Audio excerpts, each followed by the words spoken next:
حوالے سے ہم سمجھ سکتے ہیں کہ اللہ تعالیٰ نے خاص گھڑیاں، خاص ساعات، جیسے فرمایا گیا کہ جمعے کے دن ایک خاص ساعت ایسی ہے، اب دیکھیے اس کو بھی شمار کر لیجئے، وہ بھی مخفی رکھی گئی ہے کہ وہ ساعت کون سی ہے۔ ایک خاص ساعت ہے کہ اگر کوئی شخص دعا کرے گا اس گھڑی میں تو وہ رد نہیں، لیکن اسے خفیہ رکھ دیا گیا۔ بعض حضرات کے خیال میں دونوں خطبوں کے درمیان جو وقف جبکہ امام بیٹھتا ہے یہ وقفہ ہے وہ خاص ساعت۔ بعض حضرات کے نزدیک وہ نماز کے ادا ہونے سے لے کر عصر تک کا وقفہ ہے۔ لہذا بہت سے حضرات کو آپ نے دیکھا ہوگا کہ وہ جمعے کے روز نماز جمعہ ادا کرنے کے بعد سے عصر تک مسجد میں قیام کرتے ہیں، ذکر اور تلاوت میں مشغول رہتے ہیں۔ بعض حضرات کے نزدیک اس سے مراد ہے اذان ہونے سے نماز کے ادا ہو جانے تک، اذا نودی للصلاۃ من یوم الجمعۃ فاسعوا الی ذکر اللہ وذروا البیع اور فاذا قضیت الصلاۃ فانتشروا فی الارض، ان دونوں کے مابین جو وقت ہے وہ گویا کہ اس کا، لیکن اس کو بھی مخفی رکھ دیا گیا۔ وہ جو میں نے کچھ لسٹ گنوائی تھی کہ عظمت والی چیزوں کو اللہ نے چھپایا ہے، اسے مخفی رکھا ہے، اسی میں اس کو بھی شامل کر لیجئے کہ ایک گھڑی ہے جمعے کے دن، ایک وقت ہے، ایک ساعت ہے، اس میں جو دعا کی جائے قبول ہو جائے گی۔ اسی طریقے سے یہ لیلۃ القدر ہے، اسی طریقے سے اور مختلف ہے۔ تو لیلۃ القدر خیر من الف شہر تنزل الملائکۃ والروح فیہا باذن ربہم من کل امر، نازل ہوتے ہیں فرشتے اور الروح،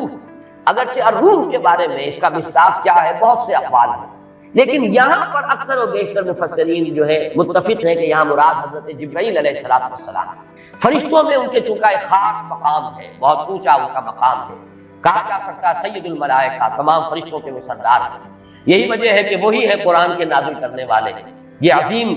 اللہ کا پیغام جو ہے، نوع انسان پیام آخری حامل او رحمت للعالمین، تو اس کے لانے والے بھی جو ہے وہ فرشتوں میں، جیسے کہ میں نے وہ آیات آپ کو اس سے پہلے بھی سنائی کہ انہ لقول رسول کریم ذی قوت عند ذی العرش مکین مطاع ثم امین۔ اب یہ ساری مدح جو ہو رہی ہے، تعریف ہو رہی ہے حضرت جبرائیل علیہ السلام، تو یہ گویا کہ عطف الخاص علی العام کی ایک مثال ہے۔ تمام ملائکہ، الملائکہ بہت سے ملائکہ، اور یہاں پہ اس سے اندازہ کیجئے کہ معلوم ہوتا ہے بہت کثیر تعداد میں ملائکہ ہیں جن کا نزول ہوتا ہے۔ وہ جو میں نے قدر کا ایک مفہوم بیان کیا گیا تھا کہ اتنے ملائکہ آتے ہیں کہ زمین پر جگہ نہیں رہتی، اور لیلۃ القدر سے مراد لیلۃ الضیق ہے کہ ملائکہ کے لیے، اس کا چونکہ ابھی حال ہی میں مجھے تجربہ ہوا ہے کہ جب ہم نے طواف وداع کیا ہے تو وہ ہم نے دیکھا ہے ضیق کی وہ کیفیت جو ہے، وہ تنگی کہ وہاں پر جگہ جو ہے آدمی کا سانس لینا مشکل ہو جاتا ہے، اس درجے تک۔ تو اب یہ تو ایک عالم مادی کی شکل کا ضیق تھا جو ہم دیکھا ہے، جس کا ہمیں تجربہ ہو گیا۔ عالم ارواح میں فرشتوں کا ضیق کہ اتنے فرشتے نازل ہو جائیں کہ ان کو تنگی محسوس ہو، ان کو اپنے لیے جگہ نہ مل رہی ہو زمین پر، تو یہ بھی ایک مفہوم ہے۔ تنزل الملائکۃ والروح، نازل ہوتے ہیں فرشتے اور جبرائیل، بالخصوص حضرت جبرائیل علیہ السلام، فیہا اس شب میں، بِإِذْنِ رَبِّهِمْ مِنْ كُلِّ أَمْرٍ سَلَامٍ، وہ اپنے رب کے اذن سے۔ اس میں گویا کہ وہ جڑ کاٹی جا رہی ہے، جیسا کہ میں نے بارہا بیان کیا ہے کہ ایمان بالملائکہ ہی بگڑ کر مشرکانہ نظام کی شکل اختیار کر رہا ہے۔ یہ دیویوں اور دیوتاؤں کا تصور جو دنیا میں ہے، گاڈ اینڈ گاڈیسز، اور یہ جو بھی عربوں کے ہاں تھا آلہہ کا تصور، یہ در حقیقت فرشتوں کا تصور ہے جو بگڑ گیا۔ ہم جانتے ہیں فرشتہ پہاڑوں کا ایک فرشتہ ہے، ملک الجبال، جو حضور کی خدمت میں حاضر ہوا تھا یوم طائف میں، اگر آپ مجھے حکم دیں میں ان پہاڑوں کو آپس میں ٹکرا دوں، اور جن لوگوں نے آپ کے ساتھ یہ زیادتی کی ہے وہ سرمے کی طرح پس کر رہے ہیں۔ ملک الجبال ایک فرشتہ ہے کہ جو پہاڑوں پر معمول ہے، اسی کو کہہ دیا گیا پہاڑوں کا دیوتا۔ فرق کیا ہے ملک الجبال اور پہاڑوں کا دیوتا میں؟ فرق کیا ہے؟ دیوتا کے ساتھ تصور یہ کہ اسے کچھ اختیار حاصل ہے، جبکہ فرشتوں کے بارے میں جو صراحت قرآن کرتا ہے ان کے بارے اختیار کوئی نہیں۔ یفعلون ما یؤمرون، وہ وہی کچھ کرتے ہیں جس کا انہیں حکم دیا جاتا ہے۔ لا یعصون اللہ ما امرهم ویفعلون ما یؤمرون، وہ اللہ کے کسی حکم کی نافرمانی نہیں کرتے، وہی کرتے ہیں جس کا ان کو حکم ہوتا ہے۔ اور وہ آیت جو میں نے پہلے بھی آج سنائی ہے، حضرت جبرائیل نے حضور کے اس شکوے یا گلے کے جواب میں جو بھی کہا، اپنی وضاحت پیش کی، ما نتنزل الا بامر ربک، اے نبی اے محمد صلی اللہ علیہ وسلم، آپ کا شوق اپنی جگہ، لیکن ہم نازل نہیں ہو سکتے آپ کے رب کے اذن کے بغیر، آپ کے رب کے حکم کے بغیر، ہمارا اختیار نہیں۔ اور وہ مقام اس اعتبار سے عظیم ترین مقام ہے قرآن مجید کا، ضربۃ السنا، لہو ما بین ایدینا وما خلفنا وما بین ذالک، اللہ ہی کا اختیار ہے اس پر بھی جو ہمارے سامنے ہے، اللہ کے اختیار میں ہے وہ بھی جو ہمارے پیچھے ہے، اور اللہ کے اختیار میں وہ بھی جو ان دونوں کے مابین ہے۔ اب ان دونوں کے مابین کیا ہے؟ میرے آگے یہ سب کچھ ہے، میرے پیچھے یہ سب کچھ ہے، میرے آگے اور پیچھے کے مابین کون ہے؟ میں۔ گویا کہ ملائکہ بالکلیہ اللہ کے اختیار ہے، ان کا کوئی اختیار جو ہے اپنا نہیں ہے، اگرچہ بہت ملائکہ مقربین ہے، مقام بہت بلند ہے، نوری مخلوق ہے۔ چنانچہ مسلم شریف میں حضرت عائشہ صدیقہ رضی اللہ تعالیٰ عنہ سے روایت موجود ہے کہ اللہ نے فرشتوں کو نور سے پیدا کیا، نوری الخلق، نوری الاصل، پھر یہ کہ مقربین اللہ کے بہت قریب قرب رکھنے والے، لیکن اختیار جو حکم ملتا ہے بس یہ بات پیش نظر رہے تو ایمان بالملائکہ جو لازم ہے ہمارے ایمانیات کا جزو لا ينفع، آمنت باللہ وملائکتہ وکتبہ ورسلہ والیوم الآخر والقدر خیرہ وشرہ من اللہ تعالی والبعث بعد الموت۔ ایمان باللہ کے فوراً بعد ایمان بالملائکہ لازم ہے، لیکن یہ کہ ذرا سا دیکھیے بال برابر ادھر سے ادھر ہو جانے سے وہ جو ہے کہ رفتم کے خاص پاکشم محمل نہاشد الزدر، یک لحظہ غافل گشتم و 100 سال راہم دور شد، ایک لحظے کی غفلت جو ہے وہ 100 سال کی دوری ڈال دیتی ہے راستے کے اندر، ایک لحظے کی ذرا سی یہ لفظش جو ہے اگر ان ملائکہ کے بارے میں یہ تصور قائم ہو جائے کہ یہ بھی صاحب اختیار ہے تو ٹھیک ہے، پھر کچھ دنڈوت ہونی چاہیے،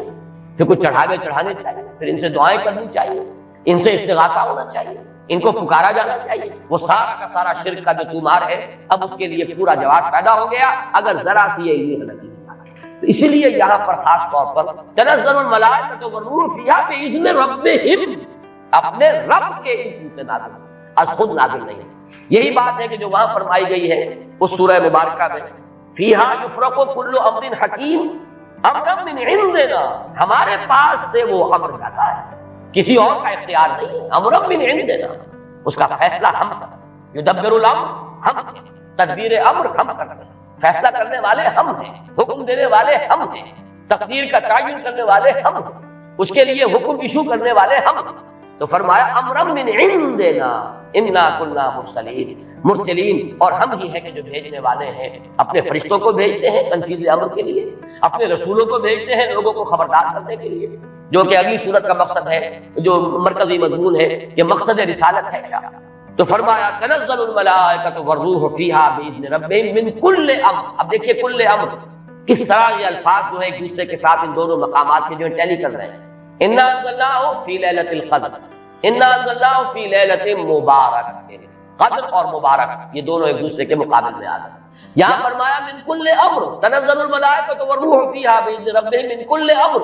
وہاں فرمایا فیہا یفرق کل امر حکیم امرا من عندنا انا کنا مرسلین۔ اس شب میں ایشو ہو جاتے ہیں تمام معاملات، تمام فیصلے، اور ہوتے ہیں ہمارے پاس سے۔ یہ غالباً جو ہمارے ہاں جو فیصلے عدالتی فیصلے ہوتے ہیں ان میں بھی خاص الفاظ آتے ہیں کہ یہ عدالت کا اپنا فیصلہ ہے، یہ ہم اپنے فیصلے سے یہ بات جو ہے اس کا تعین کر رہے ہیں۔ تو امرا من عندنا یہ ہمارا فیصلہ ہمارے پاس سے اس کی تعین ہوتی ہے۔ سلام ہی حتی مطلع الفجر، سلام میں ایک تو یہ بات کہ نحوی اعتبار سے کہ اس کا مبتدا محذوف ہے، وہ سلامتی ہی سلامتی ہے، اور سلام کے دو معنی کیے گئے ہیں، ایک تو جو سلام کا یا سلامتی کا ذریعہ، یہ رات سلامتی کی رات ہے، اس رات میں سلامتی حاصل کی جا سکتی ہے، اس رات میں اللہ کی مغفرت حاصل کی جا سکتی ہے، اللہ کے عفو و درگزر کے عام ہونے کی رات ہے۔ ایک یہ کہ اس رات میں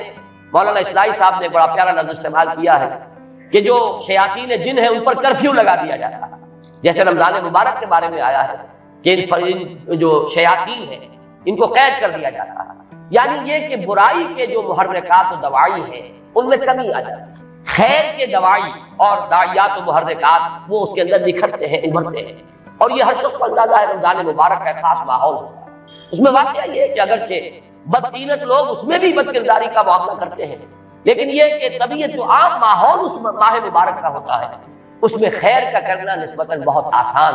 دوسرے دنوں کے مقابلے میں، اور برائی کی طرف میلان جو ہے وہ زیادہ ہی شدید ہوگا تو شاید اس کا جو ہے اظہار ہو جائے، ورنہ عام طور پر برائی کے میلانات جو ہے ان میں کمی پیدا ہو جائے۔ تو سلام ایک تو اس معنی میں کہ سلامتی حاصل کرنے والی رات، دوسرے یہ کہ اس رات میں سلامتی ہوتی ہے کہ جنات جو ہیں شیاطین جن ان کے اوپر پابندیاں ہیں، قدغنے ہیں، اور ایک یہ لفظ آیا گیا ہے سالم کے معنی، سالم پوری رات، یہ پوری رات کا معاملہ ہے، اس کی کوئی خاص ساعت نہیں ہے۔ اس میں گویا کہ خاص دلجوئی کی جا رہی ہے کہ اگر کوئی شخص پوری رات میں نہیں بھی جاگ سکا، لیکن اگر طبیعت میں انشراح ہو جائے کسی اس کی ایک ساعت میں، کسی ایک حصے میں،